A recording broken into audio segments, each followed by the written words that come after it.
अल्लामा खादिम रिजवी साहब को भी हमने देखा है, जब भी क्रैक डाउन की बात आती है उनके चेहरे पे मुस्कुराहट आ जाती थी, बड़ी प्यारी मुस्कुराहट होती थी। अभी मैं इंटरव्यू रिकॉर्ड करवा रहा था खुरम भाई का, जैसे क्रैक डाउन की बात आई आपके चेहरे पे भी मुस्कुराहट आ गई। कुछ डर शर क्यों नहीं लगता आप लोगों को? अमीर मोहतरम की इजाज़त से बाइख्तियार मुज़ाकराती कमेटी आज चौथा दौर है। कौन से आपके मुतालबात मान लिए गए हैं और कौन कौन से अभी नहीं माने गए? हमारी तरफ से ना वायलेशन है, ना ही ऐसी कोई चीज़ है जिसकी वजह से हालात के ख़राब होने का अंदेशा हो। हम अगर बिलजब्र यहाँ से गुजरना चाहते हम परसों गुजर सकते थे। कई जगह पे ट्रक्स ब्लॉक्स भी हैं, रोड्स ब्लॉक हैं, खाने पीने की अशिया हैं, आटा है, उसमें सब्जियां हैं, फ्रूट्स हैं और भी दीगर अशिया हैं। ये चीज़ें ख़राब हो रही हैं, इनका ज़िम्मेदार कौन है? अभी दोबारा इसको दिखाएं जी, ये ट्रक जा रहा है, ठीक है। इससे आपको अंदाज़ा हो सकता है खंदकें तुम खोद रहे हो, ये बताओ कि खंदक के उस पार कौन है और इस पार कौन है। हमारे साथ अल्लामा फ़रूकुल हसन कादरी साहब मौजूद हैं। तहरीक लब्बैक का जो लॉन्ग मार्च है कराची से स्टार्ट हुआ, इस वक्त इस्लामाबाद की जानिब बढ़ रहा है। अभी फ़िलहाल जो है वो रात से स्टे किया हुआ है सराय आलमगीर में। एक तरफ मुज़ाकरात के दौर चल रहे हैं और दूसरी तरफ आगे झेलम पुल भी ब्लॉक किया हुआ है, पुलिस की नफरी भी मौजूद है। तो आम तर मामलात के ऊपर बात करेंगे अल्लामा फ़रूकुल हसन कादरी से। अस्सलाम वालेकुम सर। जी वालेकुम अस्सलाम वरहमतुल्लाह। सर कैसे हैं आप? अल्लाह का शुक्र। सर सबसे पहले तो मुझे बताइएगा कि एक तरफ मुज़ाकरात का दौर चल रहा है और दूसरी जानब पुलिस की नफरी भी आगे मौजूद है, झेलम पुल से आगे भी और झेलम पुल से पहले भी।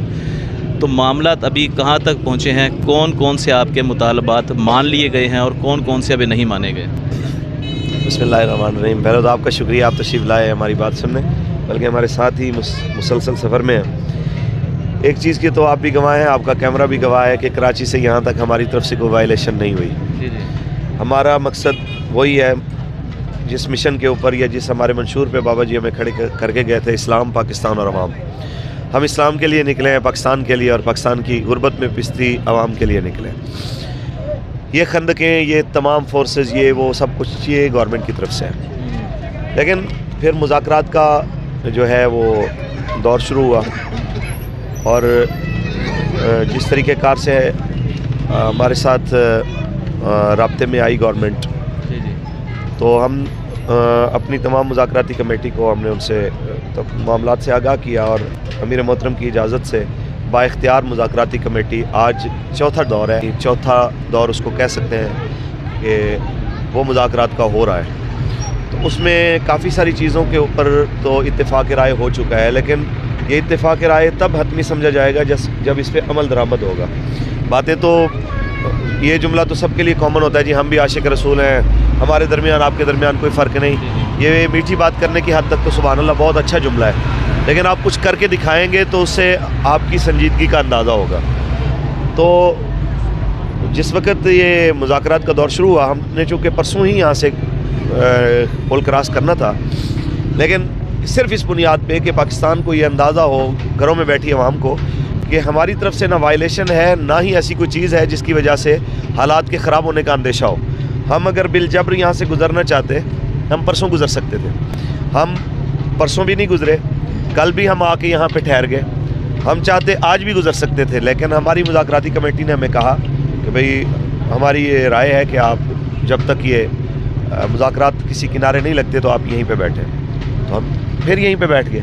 लचक का आप अंदाज़ा लगाते हैं तो इससे बढ़कर क्या हो सकता है। लेकिन अगर कोई ये कहे कि हमारी ज़ुबानी कलामी बातों को सुने और यहाँ से घर तशरीफ़ ले जाएं, वो तो हम ज़ुबानी कलामी आपकी बहुत अरसे से सुन रहे हैं। हम ये भी सुनते आ रहे हैं कि आपने फरमाया था कि मैं कपड़े बेच के आटा सस्ता करूँगा। आटा कहाँ पे चला गया? आपने मईशत संभालने के लिए हुकूमत को टेक ओवर किया था, गवर्नमेंट को। आप मईशत की क्या हालत हो गई ये भी आपके सामने है। तो हम सिर्फ ये कह रहे हैं कि आपने जो हमसे बात की है उसकी अमली सूरत नज़र आएगी तो हम यहाँ से घर चले जाएंगे।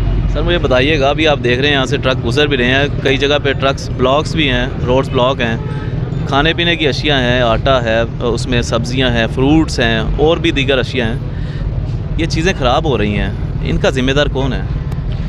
देखिए, पहली बात यह है कि अगर इनको हमने बंद करना होता, ये हमारा मरकज़ी कंटेनर है। आपका कैमरा अगर दिखा सके तो हमारे पीछे भी ये जो ट्रक हैं ये गुजर रहे हैं, आगे लड़के हमारे जो है ना वो रास्ता क्लियर करवा रहे हैं। तो अगर हमारी तरफ से मसला होता, ये अभी दोबारा इसको दिखाएं जी, ये ट्रक जा रहा है, ठीक है। इससे आपको अंदाज़ा हो सकता है कि हमारी तरफ से बंदिश कोई नहीं है। ये मरकज़ी कंटेनर के पास से काफ़िले के गुजरने के मनाज़िर हैं। ये इन चीज़ों के ख़राब होने के वो ज़िम्मेदार हैं जिन्होंने इनके आगे खंदकें खोद दी हैं। इसके ज़िम्मेदार वो लोग हैं, हमें तो फिर भी इनका एहसास है।